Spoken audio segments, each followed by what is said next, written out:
بسم الله الرحمن الرحيم. الحمد لله الذي أنزل على عبده الكتاب ولم يجعل له عوجا قيما لينذر بأسا شديدا من لدنه ويبشر المؤمنين الذين يعملون الصالحات أن لهم أجرا حسنا ماكثين فيه أبدا وينذر الذين قالوا اتخذ الله ولدا ما لهم به من علم ولا لآبائهم كبرت كلمة تخرج من أفواههم إن يقولون إلا كذبا فلعلك باخع نفسك على آثارهم إن لم يؤمنوا بهذا الحديث أسفا إنا جعلنا ما على الأرض زينة لها لنبلوهم أيهم أحسن عملا وإنا لجاعلون ما عليها صعيدا جرزا أم حسبت أن أصحاب الكهف والرقيم كانوا من آياتنا عجبا إذ أوى الفتية إلى الكهف فقالوا ربنا آتنا من لدنك رحمة وهيئ لنا من أمرنا رشدا فضربنا على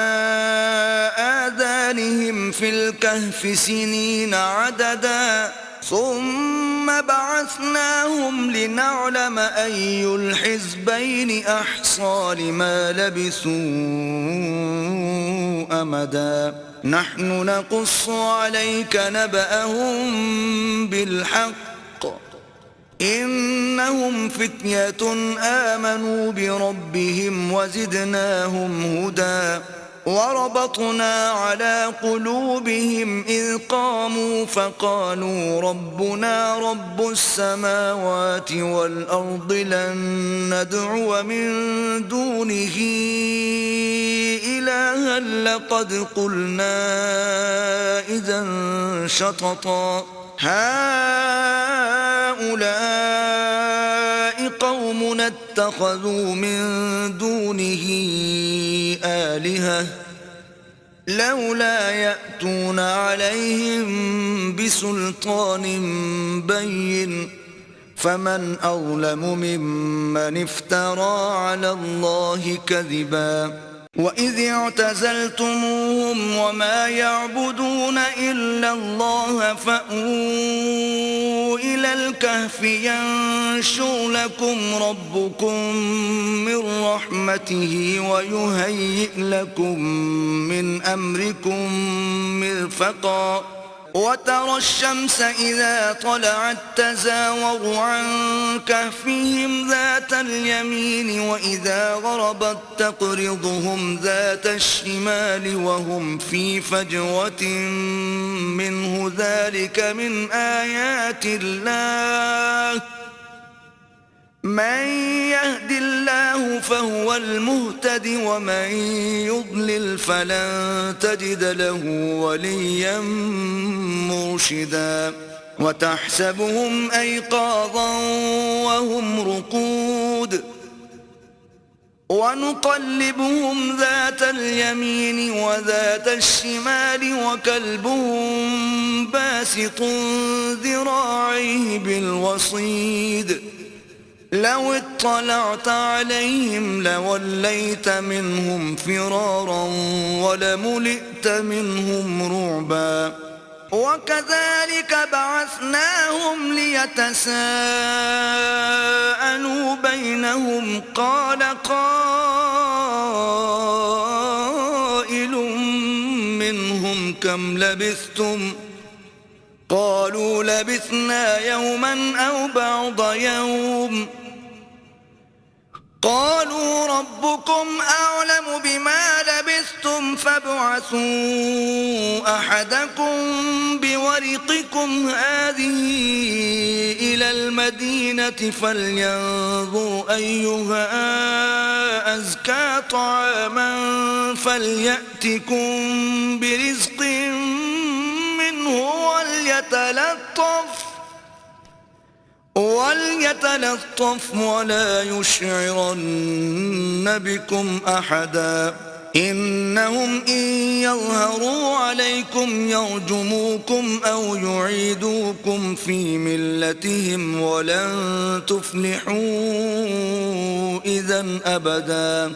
وكذلك أعثرنا عليهم ليعلموا أن وعد الله حق وأن الساعة لا ريب فيها إذ يتنازعون بينهم أمرهم فقالوا ابنوا عليهم بنيانا ربهم أعلم بهم قال الذين غلبوا على أمرهم لنتخذن عليهم مسجدا سيقولون ثلاثة رابعهم كلبهم ويقولون خمسة سادسهم كلبهم رجما بالغيب ويقولون سبعة وثامنهم كلبهم قل ربي أعلم بعدتهم ما يعلمهم إلا قليل فلا تمار فيهم إلا مراء ظاهرا ولا تستفت فيهم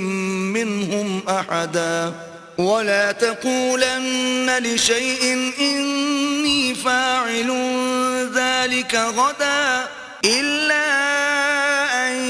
يشاء الله واذكر ربك إذا نسيت وقل عسى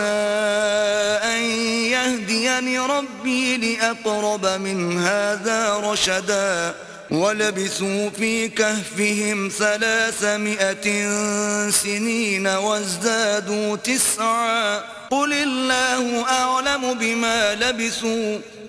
له غيب السماوات والأرض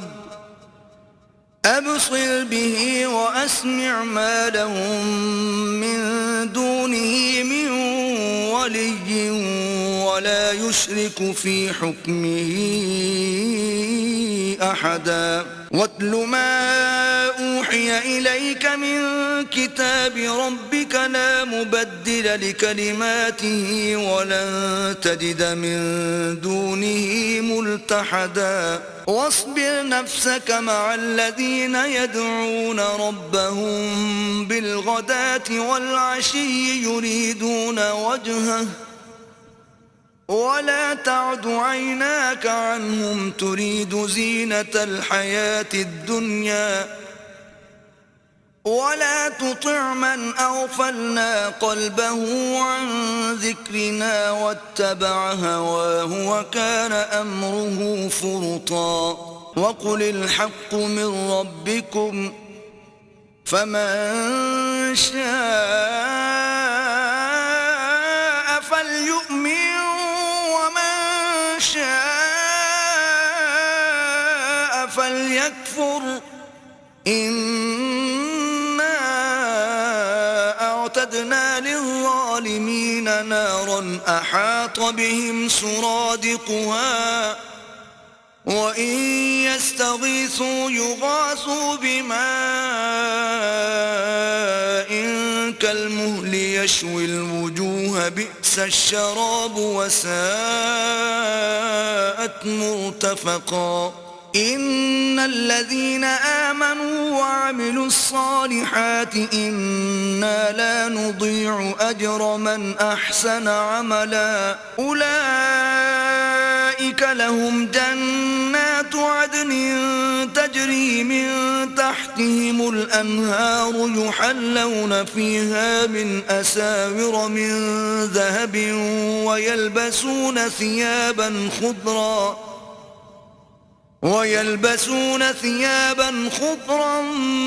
من سندس سندس وإستبرق متكئين فيها على الأرائك نعم الثواب وحسنت مرتفقا واضرب لهم مثل الرجلين جعلنا لأحدهما جنتين من أعناب وحففناهما بنخل وجعلنا بينهما زرعا كلتا الجنتين آتت أكلها ولم تظلم منه شيئا وفجرنا خلالهما نهرا وكان له ثمر فقال لصاحبه وهو يحاوره أنا أكثر منك مالا وأعز نفرا ودخل جنته وهو ظالم لنفسه قال ما أظن أن تبيد هذه أبدا وما أظن الساعة قائمة ولئن رددت إلى ربي لأجدن خيرا منها منقلبا قال له صاحبه وهو يحاوره أكفرت بالذي خلقك من تراب ثم من نطفة ثم سواك رجلا لكن هو الله ربي ولا أشرك بربي أحدا ولولا إذ دخلت جنتك قلت ما شاء الله لا قوة إلا بالله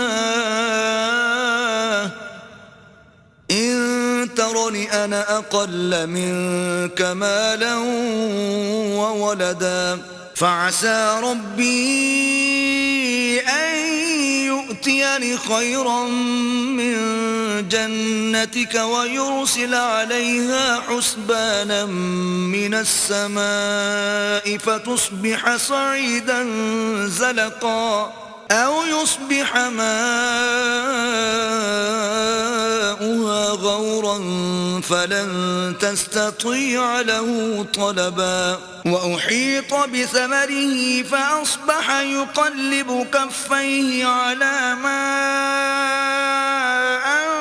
أنفق فيها وهي خاوية على عروشها ويقول يا ليتني لم أشرك بربي أحدا ولم تكن له فئة ينصرونه من دون الله وما كان منتصرا هنالك الولاية لله الحق هو خير ثوابا وخير عقبا واضرب لهم مثل الحياة الدنيا كماء إن أنزلناه من السماء فاختلط به نبات الأرض فأصبح هشيما تذروه الرياح وكان الله على كل شيء مقتدرا المال والبنون زينة الحياة الدنيا والباقيات الصالحات خير عند ربك ثوابا وخير أملا ويوم نسير الجبال وترى الأرض بارزة وحشرناهم فلم نغادر منهم أحدا وعرضوا على ربك صفا لقد جئتمونا كما خلقناكم أول مرة بل زعمتم أن لن نجعل لكم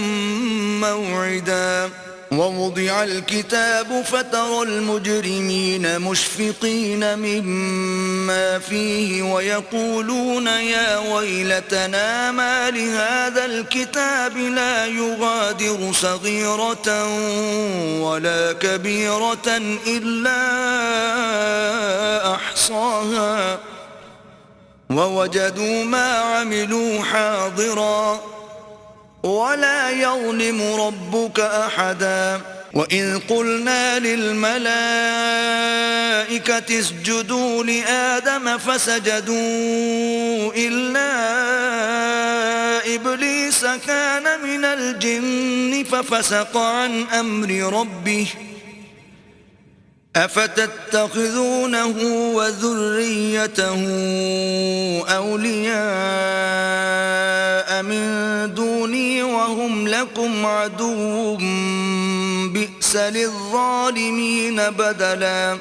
ما أشهدتهم خلق السماوات والأرض ولا خلق أنفسهم وما كنت متخذ المضلين عضدا ويوم يقول نادوا شركائي الذين زعمتم فدعوهم فلم يستجيبوا لهم وجعلنا بينهم موبقا ورأى المجرمون النار فظنوا أنهم مواقعوها ولم يجدوا عنها مصرفا ولقد صرفنا في هذا القرآن للناس من كل مثل وكان الإنسان أكثر شيء جدلا وما منع الناس أن يؤمنوا إذ جاءهم الهدى ويستغفروا ربهم إلا أن تأتيهم سنة الأولين أو يأتيهم العذاب قبلا وما نرسل المرسلين إلا مبشرين ومنذرين ويجادل الذين كفروا بالباطل ليدحضوا به الحق واتخذوا آياتي وما أنذروا هزوا ومن أظلم ممن ذكر بآيات ربه فأعرض عنها ونسي ما قدمت يداه إنا جعلنا على قلوبهم أكنة أن يفقهوه وفي آذانهم وقرا وإن تدعهم إلى الهدى فلن يهتدوا إذا أبدا وربك الغفور ذو الرحمة لو يؤاخذهم بما كسبوا لعجل لهم العذاب بل لهم موعد لن يجدوا من دونه موئلا وتلك القرى أهلكناهم لما ظلموا وجعلنا لمهلكهم موعدا وإذ قال موسى لفتاه لا أبرح حتى أبلغ مجمع البحرين أو أمضي حقبا فلما بلغا مجمع بينهما نسيا حوتهما فاتخذ سبيله في البحر سربا فلما جاوزا قال لفتاه آتنا غداءنا لقد لقينا من سفرنا هذا نصبا قال أرأيت إذ أوينا إلى الصخرة فإني نسيت الحوت وما أنسانيه إلا الشيطان أن أذكره واتخذ سبيله في البحر عجبا قال ذلك ما كنا نبغي فارتدا على آثارهما قصصا فوجدا عبدا من عبادنا آتيناه رحمة من عندنا وعلمناه من لدنا علما قال له موسى هل أتبعك على أن تعلمني مما علمت رشدا قال إنك لن تستطيع معي صبرا وكيف تصبر على ما لم تحط به خبرا قال ستجدني إن شاء الله صابرا ولا أعصي لك أمرا قال فإن اتبعتني فلا تسألني عن شيء حتى أحدث لك منه ذكرا فانطلقا حتى إذا ركبا في السفينة خرقها قال أخرقتها لتغرق أهلها لقد جئت شيئا إمرا قال ألم أقل إنك لن تستطيع معي صبرا قال لا تؤاخذني بما نسيت ولا ترهقني من أمري عسرا فانطلقا حتى إذا لقيا غلاما فقتله قال أقتلت نفسا زكية بغير نفس لقد جئت شيئا نكرا قال ألم أقل لك إنك لن تستطيع معي صبرا قال إن سألتك عن شيء بعدها فلا تصاحبني قد بلغت من لدني عذرا فانطلقا حتى إذا أتيا أهل قرية استطعما أهلها فأبوا أن يضيفوهما فوجدا فيها جدارا يريد أن ينقض فأقامه قال لو شئت لاتخذت عليه أجرا قال هذا فراق بيني وبينك سأنبئك بتأويل ما لم تستطع عليه صبرا أما السفينة فكانت لمساكين يعملون في البحر فأردت أن أعيبها وكان وراءهم ملك يأخذ كل سفينة غصبا وأما الغلام فكان أبواه مؤمنين فخشينا أن يرهقهما طغيانا وكفرا فأردنا أن يبدلهما ربهما خيرا منه زكاة وأقرب رحما وأما الجدار فكان لغلامين يتيمين في المدينة وكان تحته كنز لهما وكان